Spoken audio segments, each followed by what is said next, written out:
Yeah, my name is Tashyra Jackson. I am the Director of Operations at Hope Restores.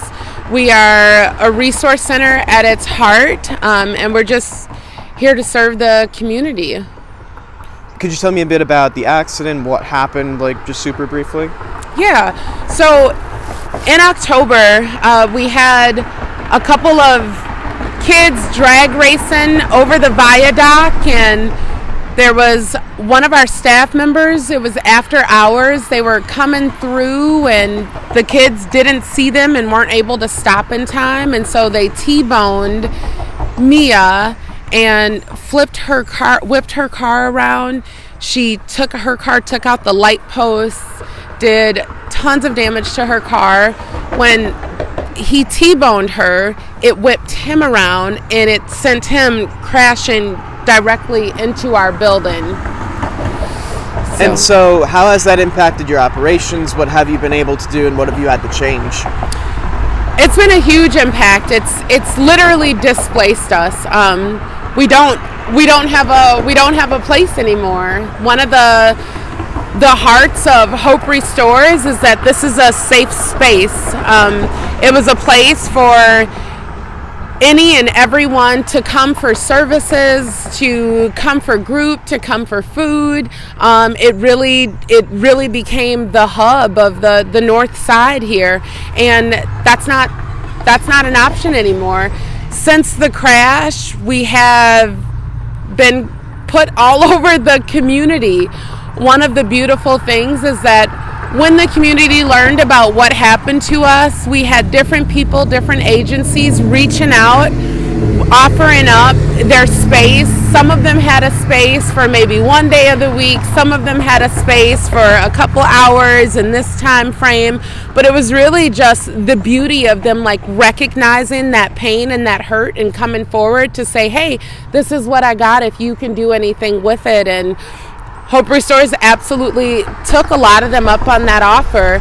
We're super grateful that the Reach building has offered up their space, so we share a space with them for our normal operations, and so we work out of there Monday through Friday. Our community health workers, they are meeting people in the libraries, they're meeting with clients at their home, they're meeting with clients at coffee shops, really just wherever that client is willing and able to meet with them, because the work must go on, right? We suffered a lot of damage to the building, but that doesn't mean that the pain of the community is not still there. People still need help, and so we still have work to do.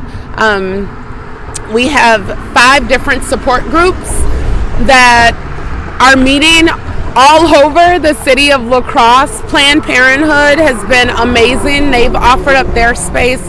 Bountiful Harvest of Faith, which is a church on the north side, they've been sharing their space with us for some of the support groups.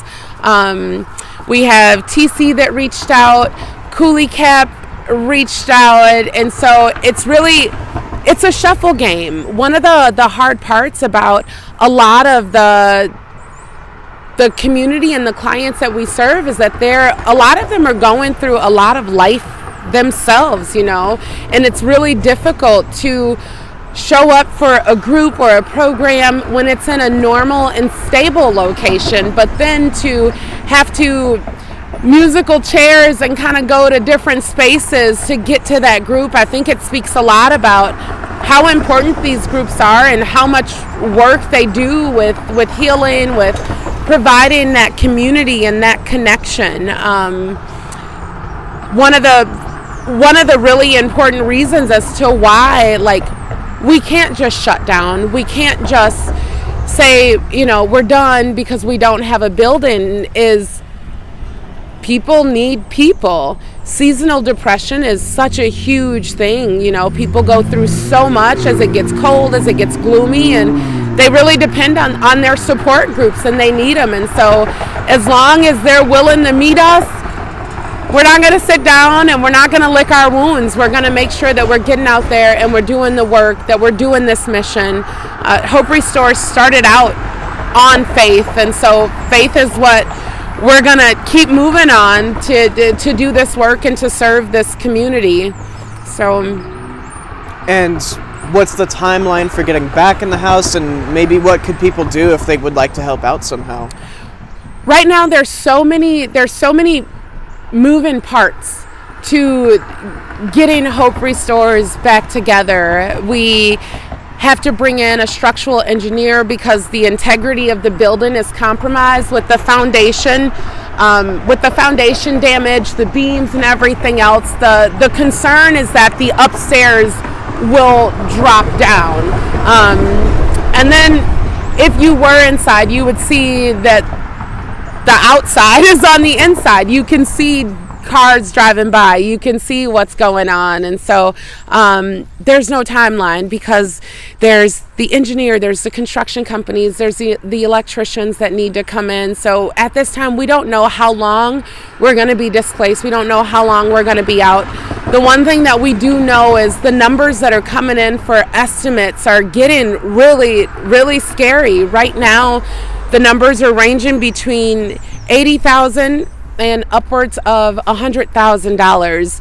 We have gotten confirmation that the insurance is not going to be enough to cover it. And so one of the ways that we're hoping that the community comes together is going to be in a couple of weeks. November 11th or 12th, we're going to be launching a fundraiser campaign, Restoring Hope, and we're just really hoping that we can call on our community and to step in and help be a part of it. So that's one of the ways that we're going to be reaching out as we get some of those harder numbers that come in of what's needed. We'll know exactly what the ask will be. Yeah. Any final thoughts, any final things to throw in the vid?